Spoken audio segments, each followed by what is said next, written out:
ரேஷனில் palm oil பருப்பு வகைகளை நிறுத்தும் திமுக அரசு டாஸ்மாக் கடைகளில் மதுபானங்களை நிறுத்த வேண்டியதுதானே?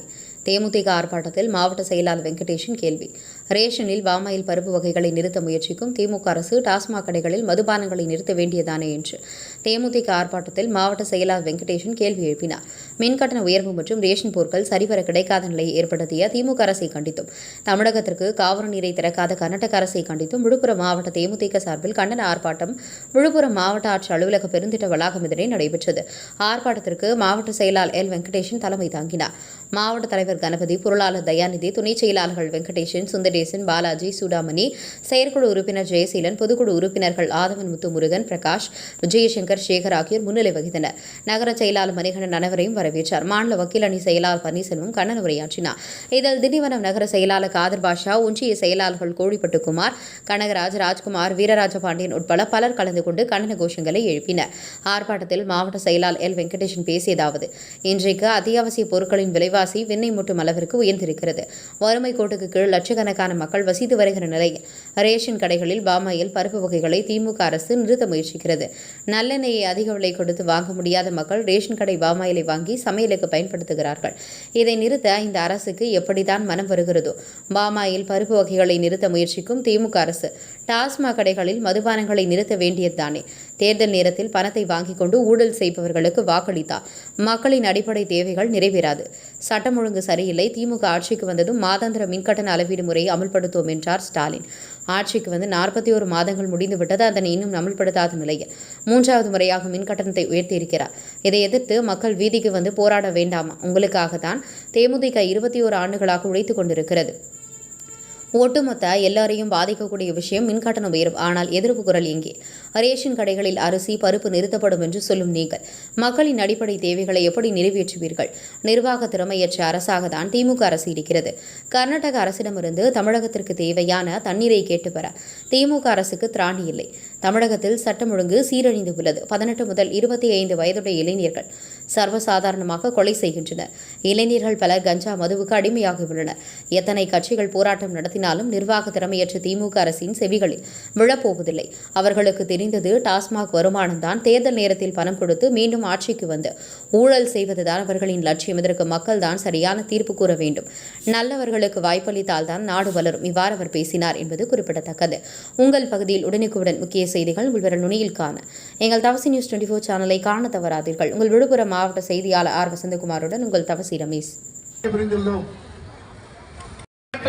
அவருடைய குரல் ஒலிக்கக்கூடிய இடத்திலிருந்து நாங்கள் இந்த இயக்கத்தை நடத்தி செல்கின்ற பொதுச் செயலாளர்.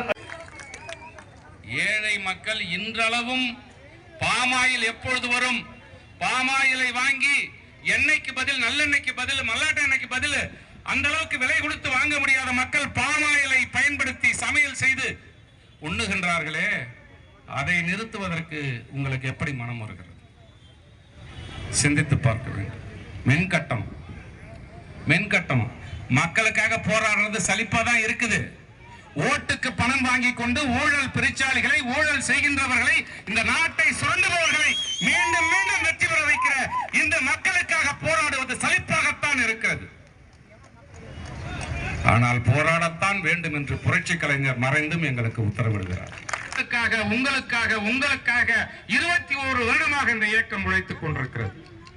எங்களுக்கு ஓட்டு போடுங்கள் என்று நான் சொல்லவில்லை. ஊழல் பெருச்சாளிகளை அடையாளம் காணுங்கள். இந்த மக்களை வாட்டி வதைக்கின்ற, மக்களை பற்றி கவலைப்படாத செல்வ சீமான்களாக வாழ்கின்ற ஸ்டாலின் குடும்பத்தை நினைத்து அவர்களுக்கு எதிராக வாக்களியுங்கள். ஊழல் செய்பவர்களுக்கு எதிராக வாக்களியுங்கள். பணத்திற்கு வாக்களிக்காதீர்கள். பணத்திற்கு வாக்களித்தால் உங்களுடைய அடிப்படை தேவைகள் நிறைவேறாது. இதோ இருக்குது பாண்டிச்சேரி, பாண்டிச்சேரியில போடுற ரோடு 5 வருஷம் இருக்குது. இங்க போடுற ரோடு 5 மாசம் இருக்குதாயா? ஏன்? மக்கள் சிந்திக்க வேண்டாமா? ஸ்டாலின் ஆட்சிக்கு வருவதற்கு முன்பு என்ன சொன்னார்? மாதாந்திர மின் கணக்கீட்டு முறையை நான் ஆட்சிக்கு வந்தவுடன் அமல்படுத்துவேன் என்று சொன்னார். சொன்னாரா இல்லையா? ஆட்சி வந்து எத்தனை மாதம் ஆகிறது? 41 மாதம் முடிந்து விட்டது. 8 கோடி தமிழ் மக்கள் வாழ்கின்ற இந்த தமிழ்நாட்டிலே நீ ஆட்சிக்கு வந்தவுடன் மாதாந்திர மின் கணக்கீட்டு முறையை அமல்படுத்துவேன் என்று சொன்னாயே, உன்னால் அமல்படுத்த முடியவில்லையே. நாங்கள் இந்த இடைத்தேர்தலை புறக்கணிக்கிறோம் என்று சொன்னார்களா?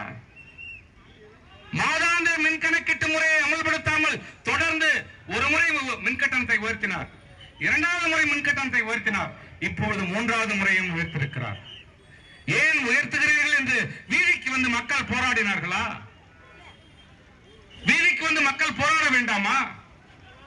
தமிழக விவசாயிகளுக்கு கர்நாடகம் காவிரியிலே தண்ணீரை தர மறுக்கிறது. தமிழகத்திலே இருக்கிற விவசாயிகள் அனைவரும் ஒன்றிணைந்து போக்குவரத்தை துண்டிக்கின்ற அளவுக்கு மறியல் போராட்டம் நடத்த வேண்டாமா? நம்முடைய தேவை, நம்முடைய உரிமையை பெற்றுத்தர நம்மை ஆளுகின்ற அரசு, அது மாநில அரசாக இருந்தாலும் மத்திய அரசாக இருந்தாலும், நம்மை ஆளுகின்றவர்கள் பணமே குறிக்கோள் என்று இருக்கின்ற பொழுது நம்முடைய தேவையை, நம்முடைய உரிமையை கேட்பதற்கு பெறுவதற்கு நாம் போராட வேண்டாமா? அந்த உணர்வுகள் ஒவ்வொரு தமிழனுக்கும் வர வேண்டாமா? தாய்மார்களுக்கு வர வேண்டாமா? விவசாயிகளுக்கு வர வேண்டாமா? இளைஞர்களுக்கு வர வேண்டாமா? தொழிலாளர்களுக்கு வர வேண்டாமா? அனைவருக்கும் வர வேண்டாமா? வர வேண்டுமா? இல்லை. ஏன் வரவில்லை என்பதுதான் எங்களுடைய கருத்து. ஒன்றுமில்லை. திமுக அரசு வந்து எந்த ஒரு பெரிய தொழிற்சாலையையும் இதுவரை கொண்டு வந்தது கிடையாது. நான் கூட சட்டமன்ற உறுப்பினராக இருக்கிறப்ப பேசினேன். ஒரு பெரிய நகரம், பெருநகரம், இந்த விழுப்புரத்தை சுற்றி ஒரு 10-20 கிலோமீட்டரிலே ஒரு தொழிற்பேட்டை இல்லை. அந்த தொழிற்பேட்டையை உருவாக்க வேண்டும், கொண்டு வர வேண்டும் என்று பேசினேன். ஆனால் செவிடன் காதிலே ஊதிய சங்கு போன்றதான் எங்களை போன்ற எதிர்க்கட்சி உறுப்பினர்கள் பேசிய. இந்த விழுப்புரத்தை சுற்றி ஒரு தொழிற்சாலை இல்லை.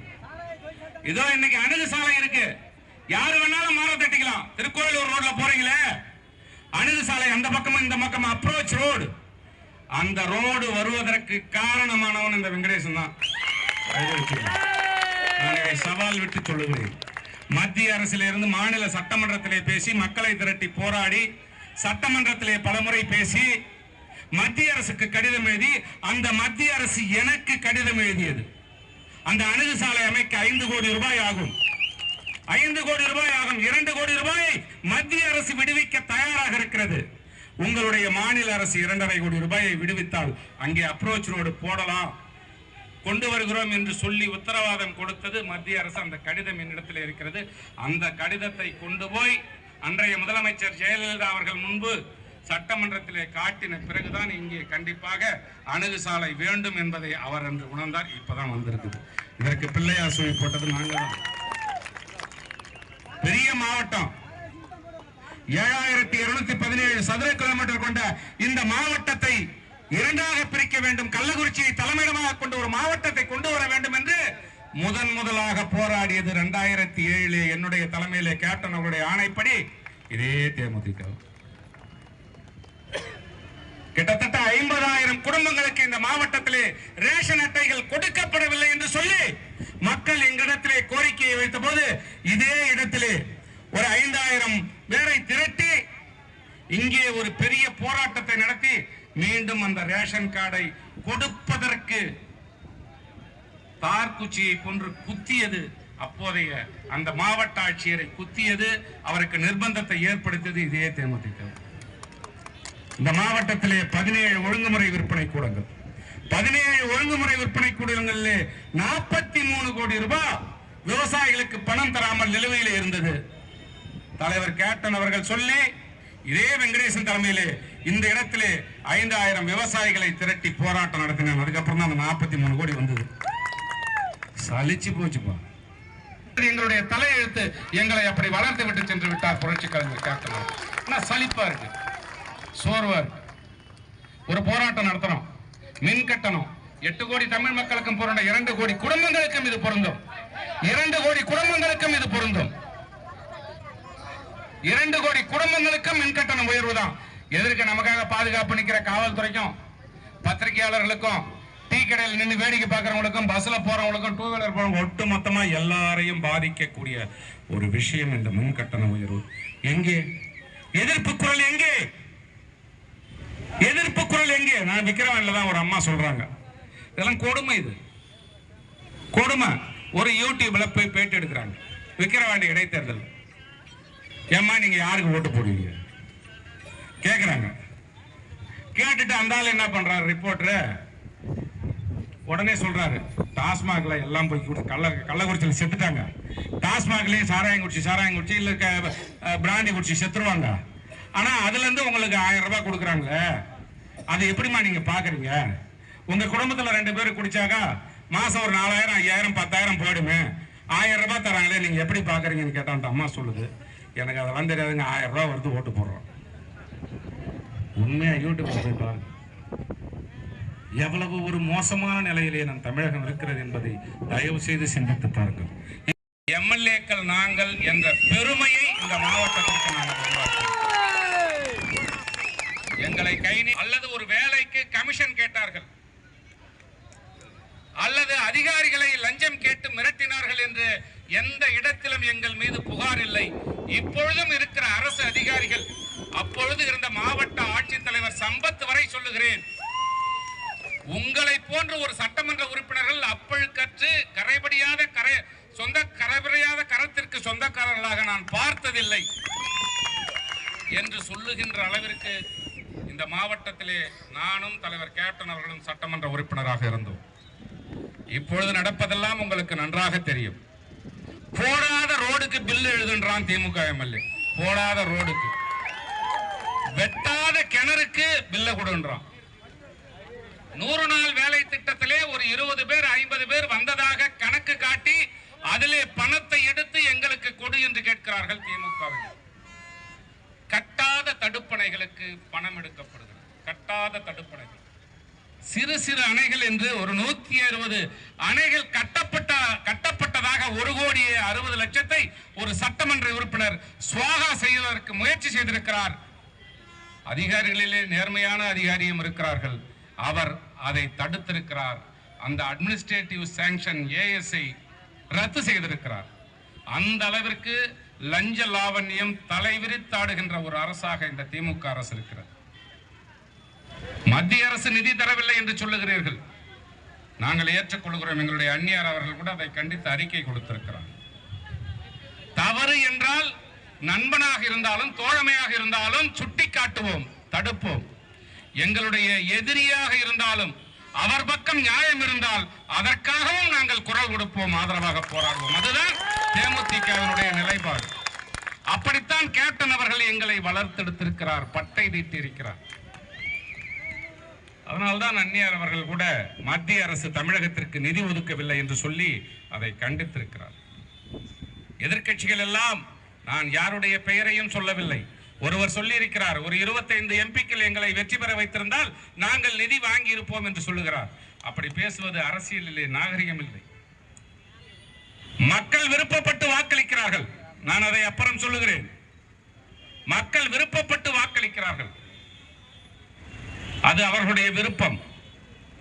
அது பணம் வாங்கிக்கிட்டு வாக்களிக்கிறாங்களா, கொள்ளக்காரங்களுக்கு வாய்ப்பளிக்கிறாங்களா, ஊழல் பண்றவனுக்கு வாய்ப்பளிக்கிறாங்களா, பணத்துக்காக வாக்களிக்கிறாங்கன்றது அது வேற சப்ஜெக்ட். ஆனால் நம் நாடு, நம் தமிழ்நாடு, நம் தமிழ் மக்கள், இந்த தமிழ்நாட்டிலே உட்கட்டமைப்புகள், அடிப்படை கட்டமைப்புகள் வளர்ச்சி பெற வேண்டும் என்று சொன்னால் மத்திய அரசு தமிழகத்திற்கு தேவையான நிதியை ஒதுக்க வேண்டும். அந்த நிதியை ஒதுக்காத மோடி அரசை நாங்கள் வன்மையாக கண்டிக்கிறோம். இந்த முறை கண்டிச்சுதான் ஆகணும். பாதிக்கப்படுவது ஸ்டாலின் அல்ல, பாதிக்கப்படுவது இங்கே இருக்கிற பொன்முடி அல்ல, பாதிக்கப்படுவது செஞ்சி மஸ்தான் அல்ல, பாதிக்கப்படுவது திமுக அல்ல. மத்திய அரசு மாற்றாந்தாய் மனப்பான்மையோடு நிதி ஒதுக்காததால் பாதிக்கப்படுவது என் தமிழின மக்கள், என் தமிழின மக்கள், தமிழ்நாடு. இந்த நாட்டிற்கு நிதி, தேவையான நிதியை ஒதுக்க வேண்டும். ஜிஎஸ்டி வரி வருவாய் இந்தியாவிலேயே 2வது அதிகப்படியாக மத்திய அரசுக்கு ஈட்டி கொடுக்கின்ற மாநிலமாக தமிழகம் இருக்கிறது. ஆனால் இன்று சந்திரபாபு நாயுடுக்கு பயந்து கொண்டு ஆந்திராவிற்கு அதிகப்படியான நிதியை ஒதுக்கி தருகிறீர்கள்.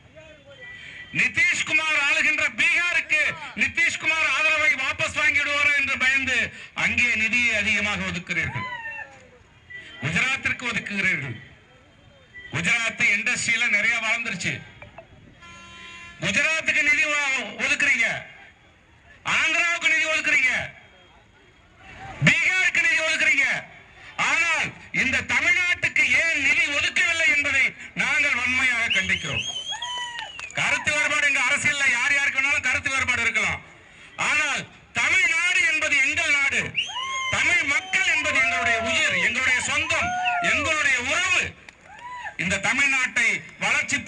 கொண்டு செல்லாத மோடி அரசை இந்த தருணத்திலே கண்டிப்பதுடன் இந்த திமுக அரசை கண்டிக்கணுமா? சொல்லுங்க, கண்டிக்கணுமா? நான் கேட்கிறேன், இந்த மக்கள் மீது நான் வெறுப்பாக இருக்கிறேன் என்று சொன்னதற்கு காரணம், நம்மோடு உயிராக உறவோடு இருந்து ஒன்றாக இருந்து 2 வருடங்களுக்கு முன்பு வரை ஒருங்கிணைந்த மாவட்டமாக இருந்து ஒரு 3 வருடங்களுக்கு முன்பு பிரிந்த கள்ளக்குறிச்சி மாவட்டத்தினுடைய தலைநகரம் கள்ளக்குறிச்சியிலே 71 பேர் கள்ளச்சாராயத்தால் உயிரிழந்த சுவடு, அந்த நினைவு, அந்த இழப்பு, யாருடைய அந்த சோகம் யாருடைய மனதிலும் நீங்காத சூழ்நிலையில் விக்கிரவாண்டியிலே இடைத்தேர்தல் நடைபெறுகிறது. அதிமுக நிக்கல, நாங்க தேமுதிக நிக்கல, அதை விட்டுடுங்க. ஒரு 85 கிலோமீட்டர் கள்ளக்குறிச்சிங்க இருந்து. கள்ளக்குறிச்சியிலே 71 பேர் உயிரிழந்தார்கள். அப்படிப்பட்ட அந்த சம்பவத்தை கூட மறந்து பணத்திற்கு நாங்கள் வாக்களித்து ஆளுகின்ற திமுகவை வெற்றி பெற செய்வோம் என்று மக்கள் நினைக்கிறார்கள் என்று சொன்னால், இந்த மக்களுக்காக போராடுவதை நான் வேதனையோடு சொல்லிக்கிறேன். இந்த மக்களுக்காக போராடுவது சோர்வை ஏற்படுத்துகிறது. யார் நல்லவன்? நாங்க நிக்கலையா? விட்டுடு. ஆனால் நிற்பதிலே யார் நல்லவர் என்பதை சிந்தித்து வாக்களிக்க வேண்டும்.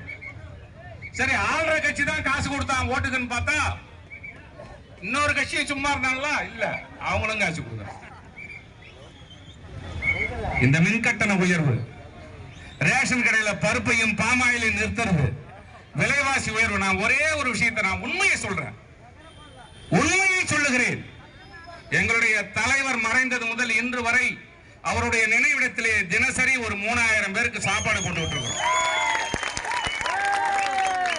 உலகத்திலேயே யாரும் செய்யாத ஒரு செயலை தேமுதிக செய்து கொண்டிருக்கிறார். தலைவர் கேப்டன் அவர்களால் உருவாக்கிய தொண்டர்கள் செய்து கொண்டிருக்கிறார்கள். அன்னதானத்தை செய்து கொண்டிருக்கிறார்கள். விழுப்புரம் மாவட்டத்தில் இந்த நாடாளுமன்ற தேர்தல் நடந்தப்ப நாங்க ஒரு 4 நாள் போய் சாப்பாடு போட்டோம். விழுப்புரம் மாவட்ட தேமுதிக சார்பில் தலைவருடைய நினைவிடத்திலே. அப்ப அந்த டிமார்ட்னு ஒரு இடம் இருக்கு, அங்கதான் இருக்கிறதுலே விலை கம்மி மளிகை பொருள்லாம். சரி, டிமார்ட்டுக்கு போய் ஒரு லிஸ்ட் வாங்க சொன்னோம். 4 நாள் சாப்பாடு போடுறதுக்கு மளிகை பொருளுக்கு ஒரு லிஸ்ட் வாங்க சொன்னோம். லிஸ்ட் வாங்கினா நான் வேணா பத்திரிகைலாம் வாட்ஸ்அப்ல கூட அனுப்பி விடுறேன். லிஸ்ட் வாங்கணும். 4 நாள் சாப்பாடு போடுறதுக்கு 1,68,000 ரூபாய் பில்லு கொடுத்தாங்க. நாங்க அப்ப அந்த பில்லை வாங்குறப்ப ஒரு 15 நாள் எங்களுக்கு டைம் இருந்தது. எலெக்ஷன் ஆரம்பிக்கிறதுக்கு முன்னாடி போய் லிஸ்ட் வாங்கணும். 1,68,000 ரூபாய். 15 நாள் கழிச்சு அதே மளிகை பொருளை போய் அதே இடத்துல வாங்குறோம் 1,83,000 ரூபாய். அப்படிப்பட்ட ஆட்சி இங்கே நடந்து கொண்டிருக்கிறது. 15,000 ரூபாய் ஏறி இருக்கிறது 15 நாட்களிலே. 1,68,000 ரூபாய்க்கு மளிகை பொருள் வாங்கின அந்த பொருட்களுடைய விலை 15 நாள் கழித்து வாங்குகின்ற பொழுது 1,83,000 ரூபாய். இந்த அளவிற்கு விலைவாசி உயர்ந்து கொண்டிருக்கிறது. எந்த விலை குறைந்திருக்கிறது? எந்த விலை குறைந்திருக்கிறது? ஆளுகின்ற திமுகவினரால் அல்லது திமுக ஆட்சியால் அல்லது முதலமைச்சரால் நாங்கள் ஆட்சிக்கு வந்த பிறகு இந்த விலையை குறைத்திருக்கிறோம் என்று சொல்ல முடியுமா? இன்னும் வறுமை கோட்டிற்கு கீழே லட்சக்கணக்கான மக்கள், கோடிக்கணக்கான மக்கள் தமிழகத்திலே வாழ்ந்து கொண்டிருக்கிறார்கள். BPL list. வறுமை கோட்டிற்கு கீழே இருப்பவர்களுடைய கணக்கீடு கோடியை தாண்டும். வறுமை கோட்டிலே இருக்கின்ற மக்கள் இன்னும் ரேஷன் அரிசி வாங்கி சாப்பிட்டு தான் இருக்கிறாங்க. இந்த ரேஷன் கடை என்பது, நியாய விலை கடை என்பது ஏழை எளிய மக்களுக்கு, வறுமை கோட்டிலே வாடுகின்ற மக்களுக்கு, வாழுகின்ற மக்களுக்கு ஒரு அட்சய பாத்திரமாக இருக்கிறது நியாய விலை கடை.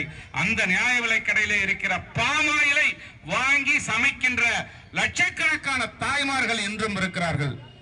அந்த துவரம் பருப்பை வாங்கி சமைக்கின்ற லட்சக்கணக்கான தாய்மார்கள், குடும்பங்கள் இன்றும் தமிழகத்தில் இருக்கிறார்கள். அதை நிறுத்துறேன்னு சொல்றிய, டாஸ்மாக்ல மதுபானத்தை நிறுத்தாண்டா.